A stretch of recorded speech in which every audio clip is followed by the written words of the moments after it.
guys, and welcome to this 12 hours night shift, which I have managed to condense to 13 minutes. Hi everyone, I'm Stephanie. I'm a BSN RN and I'm a step down ICU nurse. I started a contract not long ago on the admissions unit of this hospital, and I have been floated to several other units. And if you're new here, please go watch my previous videos where I talk about me floating to other units of this hospital.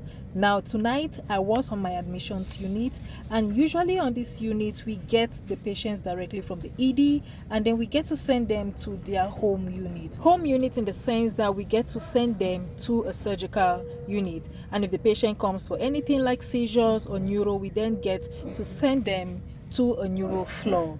Any patient who comes with regular diabetes, hypertension, then we can ship them out to the med-surg unit. Now you understand what the admissions unit means. On this night I began this shift with 3 open beds.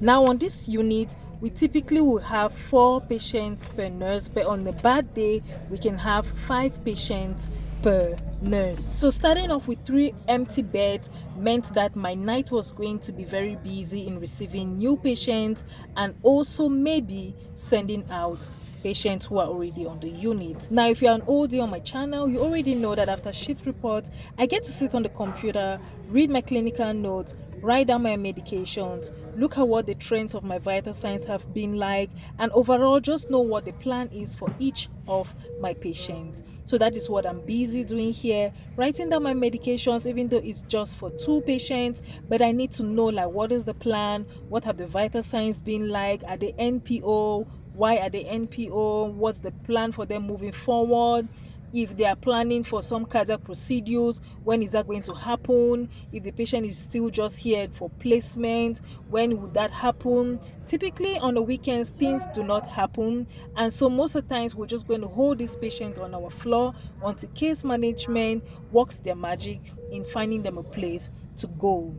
But I always still like to read my notes to know what the plan is for each and every patient. Sometimes some patients are going to be scheduled for a procedure. Let's say that day is a Friday, they are going to be scheduled for a procedure on a Sunday. Sometimes maybe those procedures might need the patients to be prepped for, maybe an endoscopy, or if it's maybe the patient is here for CHF, you have to know that hey, the patient weight needs to be taken every morning, the patient might or might not be on fluid restrictions. So it is always very important to read the clinical notes of each and every individual patient. I can tell you that on a critical floor, also on an admissions floor, there is a lot of things that happens to a patient, so much that it is very easy for the off-going nurse to forget to tell you something very pertinent.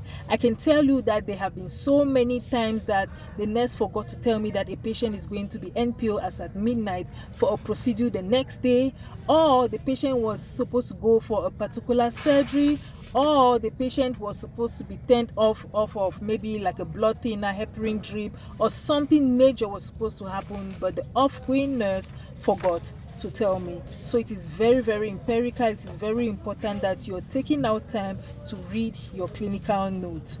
I do understand that if you're coming for a return shift and you get the same patient, you might just have a continuation in the care for this patient, and you might just be familiarizing yourself with what happened for that day shift whilst you were not on the floor. But on a typical shift where you're coming for the very first time, or on a shift where you're getting a new set of patients, it is always advisable to go through the clinical notes. I am emphasizing on this because I want you all not to miss little critical things just because you do not take that time and patience to read through your clinical notes. It is very, very important. Another thing you want to be very mindful of is listening to the monitor alarms, whether bed alarms or the telemonitor alarms. These are telltale signs that something bad is about to happen. So always pay close attention to the monitor sounds on the floor. It is very easy for you to be deceived that night shift is more so about caring for patients who are sleeping, but I can tell you that some patients just come to the hospital and they are always on the call line asking for food, asking for water, asking for all sorts of things that is going to keep them up. I kid you not, some patients are going to be asking for coffee at 2 a.m. That is where I am just nodding my head and I'm saying that is not going to happen. Or maybe some patients are asking for melatonin at 3 a.m. That is definitely not going to happen. You don't want to be that nurse who is going to be scolded at for making a patient sleep while the doctors are rounding. You don't want to give melatonin at 3 a.m. that is going to cause the patient to sleep right into 10 a.m. when maybe the provider is going to be rounding at about 8 a.m. Or you don't want to give a patient coffee that is going to make them stay up all night, and then when the providers are rounding and they need to explain the plan of care to the patient, or maybe procedures need to happen, the patient is sleeping, you are going to be held accountable for that. So make sure that you are mindful of the sort of medications and things you're giving for your patients during your night shift.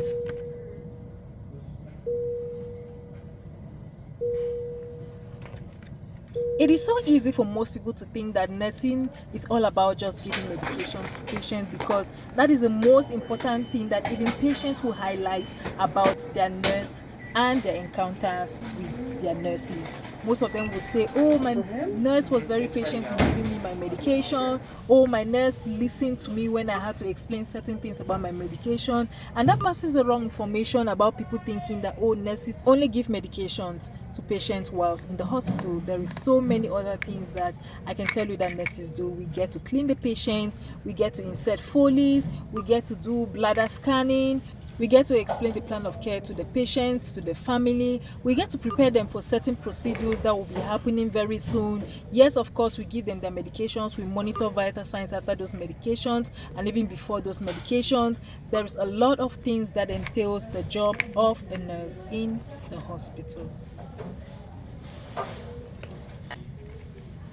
And not forgetting that sometimes we get to bring food to the patients in the room. Sometimes we have to help keep their rooms clean. Sometimes we have to go around looking for chargers to charge their gadgets. Sometimes we have to go around just to make sure that they're comfortable. We're looking for warm blankets, specifically warm blankets and not just regular blankets. Sometimes we have to make sure that we're looking for a bedpan. Sometimes we have to make sure that, hey, we get a bedside commode and make sure that we transfer them from the bed to the bedside commode to make sure that they don't fall. So there's just several things that entails the job of a nurse in the hospital.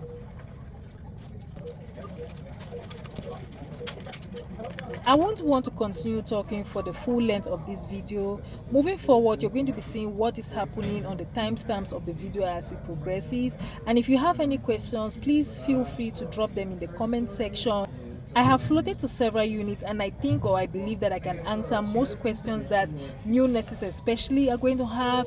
And so drop your comments in the comment section, questions and whatever thing you want to just throw out there for other nurses to learn from you, and I'll be reading your comments and I'll be responding to them as they come in. Few witnesses, but we're not exchanges. As soon as it ends.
Hey, this is Stephanie from the call. I want to call report for the patient going to 561.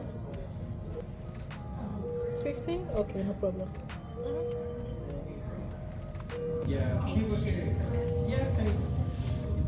mean, Clara's collecting very 12 years old. Keeps like 87,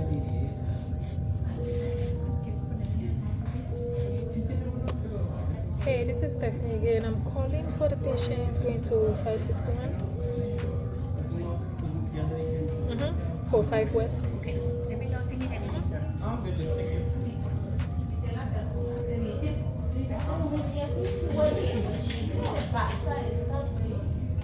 Sorry,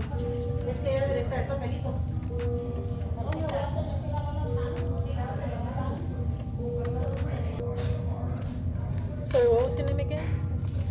Hey Jordan, you ready for report? Okay.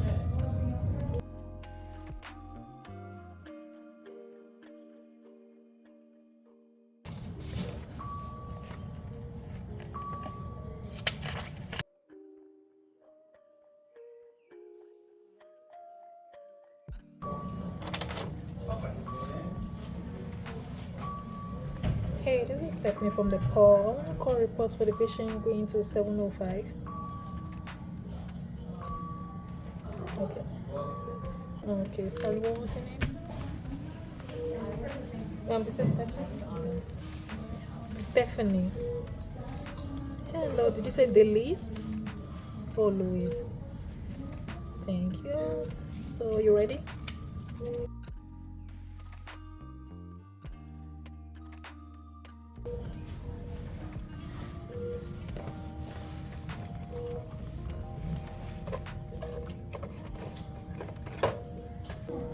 I mean, you okay? You need any help with anything? I'm good. You about to leave?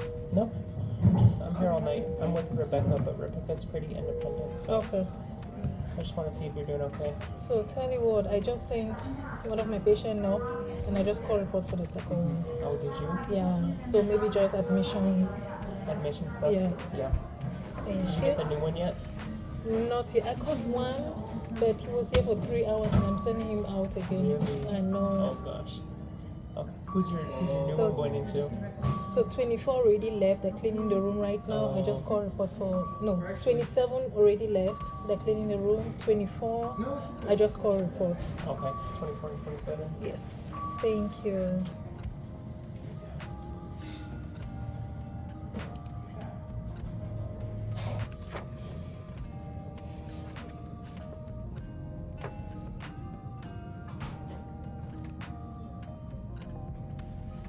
He is in my little hall bed because he really can't be sitting in a stretcher.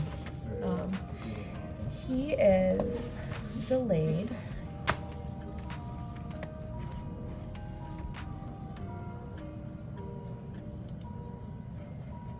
But he went to a facility.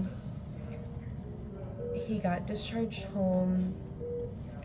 He lives with his mom. She's primary caregiver.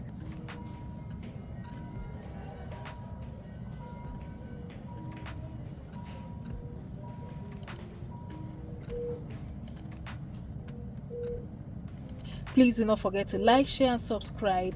And from me to you, I'll see you all in my next one. Enjoy.